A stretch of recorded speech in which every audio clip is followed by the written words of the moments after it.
Alright, hello, welcome to the second part of the How to Fly the 737 tutorial. We just finished all the setup and everything, and we are ready for pushback. First thing we're going to do is flick the beacon light on, which is the anti-collision light. We're also going to get the fuel pumps on while we're at it, and there's no fuel in the center tanks, so no need to flip on the center tanks. So we are going to get with GSX and prepare for pushback and departure. For request Delta, you can see our beacon lights flashing on the top and bottom. Hello, Captain. We are ready for pushback. It always takes GSX a minute to do what they need to do. Departure checks completed. Bypass pin inserted. Locking gear.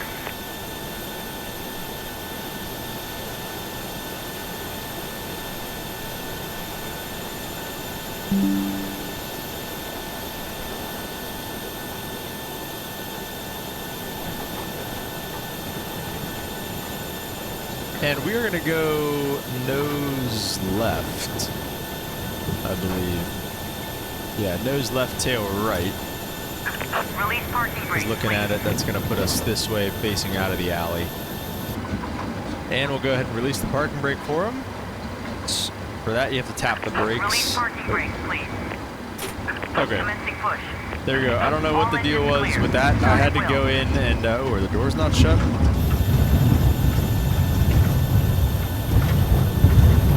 No, we're shut. I don't know what the deal with that was. I had to go in and rebound. I don't know what that sound is, too. Is that them pushing us back? It sounds terrible. I had to go in and bind a parking brake key. Anyways, so to start the engine of the 737, you want to make sure you have little to no, you want to flick the packs off and then the isolation valve to auto. So you want to see that bleed pressure come down. And then you can start engine number 2. We start engine number 2 first on the 737. And then you come down here and monitor. That is really loud. I don't know what that is. You see the N2 coming up. And about 15-20%, you can go ahead and introduce fuel. And then it'll light off. EGT starts coming up. And I should have the engine. Yeah, no, that's right. Okay. Oil pressure, alike. Okay, wow. So that was literally just the thing. That was crazy. And then, so yeah, this is another thing. You got to make sure you tell them so they can go away. Cockpit to ground. We have a good engine start. You can disconnect. Unlocking gear. We'll start this second one from the window view. And once everything kind of stabilizes, the starter cuts off. I think you could really move into starting the number 1 engine after that, but wait for everything to stabilize. Go to ground on the engine start switch. N2 rising, 15-20%. Go ahead and add fuel.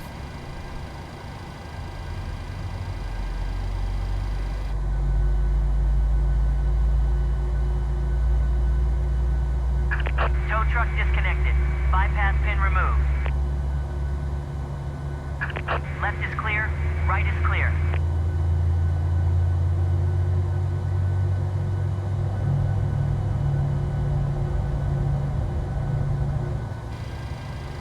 Sounds like a pretty good engine start to me. You still see the starter valve is open. So, and you heard it cut out. Starter valve goes away, and now we can kind of move into what we need to do afterwards, which is just like the APU generators, flicking the engine generators on. And then with that, we can run a quick overhead flow. Everything on the left side looks good. Electrics panel looks good. You can really at this time turn off the APU. You can come up here, turn your probe heats on. Those are on. Let's see. Looks like we're getting some door warnings, so we'll take care of that in a second here, and then we can get our packs back on so that the passengers can have some air now. And then the APU bleed can come off, and you can turn the APU off as long as these 2 switches are on. Those are your engine generator switches. You can have the APU off as long as those 2 are on. Let's go take a look at the doors. Everything's closed, so I don't know what the warning is all about. But it is what it is. All right.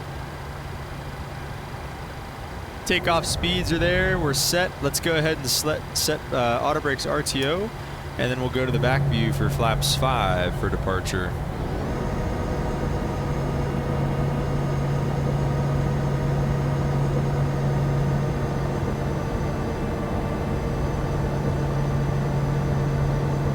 So just absolutely love that flap sound. It still looks to be a lot for flaps 5 in the 737, but it is what it is. And just a real quick, make sure it's indicating 5. It is. That's your flap indicator right there. Make sure they're indicating flaps 5. Real quick box with the flight controls. Just make sure that they are working and they're free and full. Rudders as well. Flight controls are free and clear. And with that, we are good to go ahead and start our taxi, which for that, we're going to need the taxi light on. If it was night, you could turn the turn-off lights on, but we don't really need that right now. And we can just release our parking brake, which that was a little bit easier, just to press the toe brakes for that.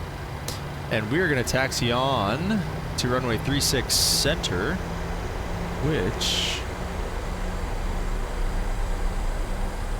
is... 36 enters this middle runway right here, so we're just going to take this first right turn. I guess really it was the second right turn.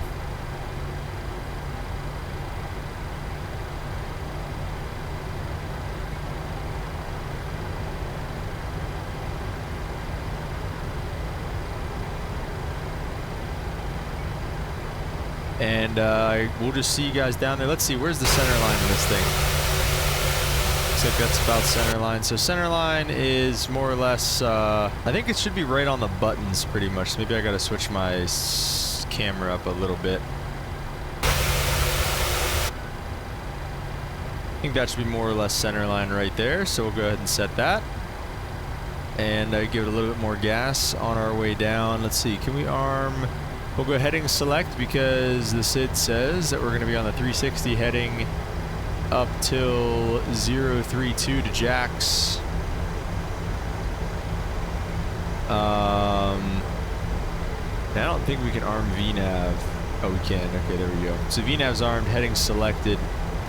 A quick takeoff briefing. It's supposed to be a right seat takeoff. We're taking off runway 36 center. We have, let's see, how much runway do we have available? We have 11,000 feet available to us at full length, so no issues there. 360 heading until 032 degrees to Jax, essentially. So we'll just kind of get essentially radar vectors to Jax, and then on course for the departure. Top altitude's 5,000. In case of any emergencies on the runway, we'll go idle. Pull the you have to manually pull the speed brakes out, and so we do that. Go into full reverse and get the airplane stopped before we do anything else. Under 1,500 feet, we're going to maneuver for obstacles, and, well, if we only lose one engine, obviously. That's more of a single engine briefing that I'm used to doing. But over 1,500 feet, we'll try to make it back to runway 5, the engine out procedure. Obviously, I don't know what that is exactly because, again, I don't fly the 737. The TCAS, we can turn that on real quick. We'll just get that to TARA. And we'll just set this to 2,000, even though it doesn't really matter, but I don't think there's anybody coming. So runway 36 center is ours. All right, so rolling onto the runway for takeoff. We're gonna go ahead and switch the strobe lights on, wing lights come on, and get our landing lights and all the rest of our lovely lights on. Oh, this is not... I just realized this is not full length for 36 center, but it's okay because, again, we have plenty of runway available to us. So there you go. Make sure you are turning the right way and doing the right thing on your taxiways. Okay, let's spool them up to about 40–50%. I'll be on the brake since we are a little bit shorter on the runway here today. And Toga is a little screw right there.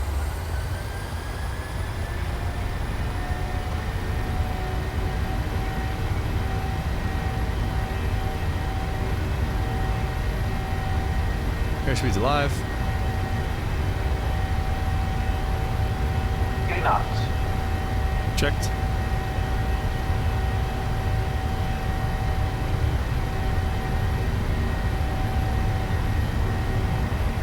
E1. Rotate. Okay. Wow. Wow. Okay. All right. All right. Sorry about that. That was a throttle calibration thing, or a yoke calibration thing. Positive rate. Gear's coming up.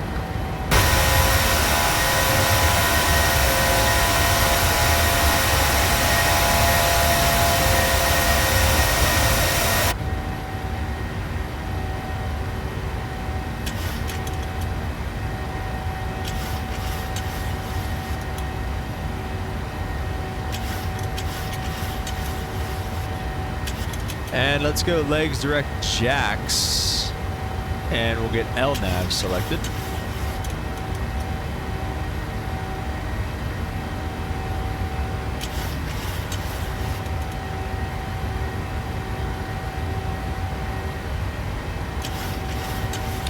And flaps 1.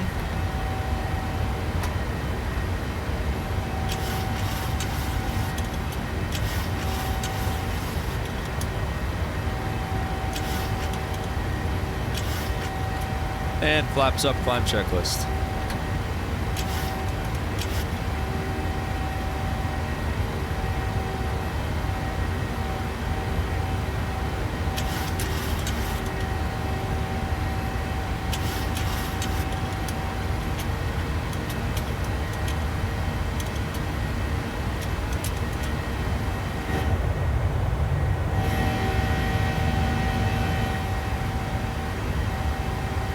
We'll go ahead and throw the autopilot on. Actually, we use Command B since we're on the first officer side. Okay, there she is.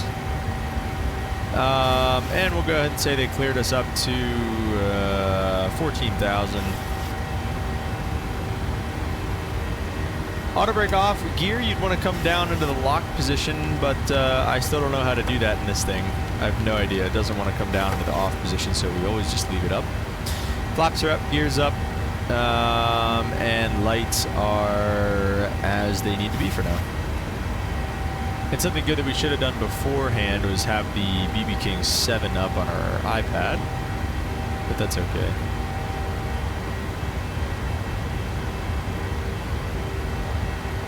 Things are going as expected. 10,000 feet will turn the lights off, and because of all these clouds and how hot it is here in Memphis, we're probably going to leave those seatbelt signs on until we get probably all the way up to cruising altitude. Which, while we're climbing, let's see if this has changed at all. So let's take a look at the cruise. It should have...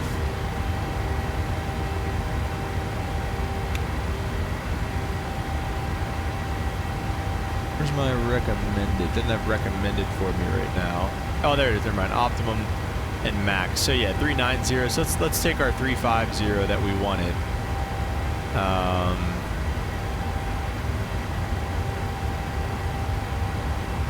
So we'll go ahead and set flight level 350 in the altitude window.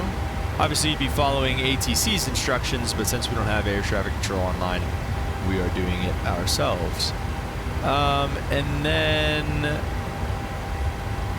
with that, we can also change the cost index just to be, let's just bump the cost index up to 99, and it changes things up a little bit. Could request the wind information as well, just so it gives you a little bit more climb info. So see, and that's so at 2-pilot system, right? We're through 11,000 feet. We're accelerating up past our 250 knot speed restriction. We can go ahead and get our landing lights off. Pretty much all of our external lights off. Leave the strobes on, beacon on, wing lights can come off. And again, the seatbelt signs will leave until we're a little bit more clear of the turbulence. We'll go ahead and load the wind uplink. Execute that. And we'll just leave the cruise page up for now. Did I miss? Okay, I did that. All right, we'll leave the cruise page up for now. It says optimum is 390, so we might climb it up. It's such a short flight, though. I don't think so. I'll probably stop this one at flight level 180 once we switch to standard altimeter settings, and we will just catch you in the cruising episode after this. But we'll leave it up till we get in the flight levels.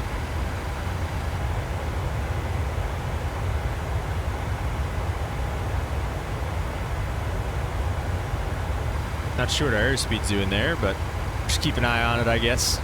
Coming up on 18,000. Seems to have really smoothed out up here. So we'll go ahead and set standard altimeter settings, and let's go ahead and let everybody roam about the cabin. So we'll go ahead and get the seatbelt signs off. That is it. That is the takeoff portion of flying the 737 MAX, the 737 NG from PMDG, and we will see you in the cruise, or we'll start doing some descent planning.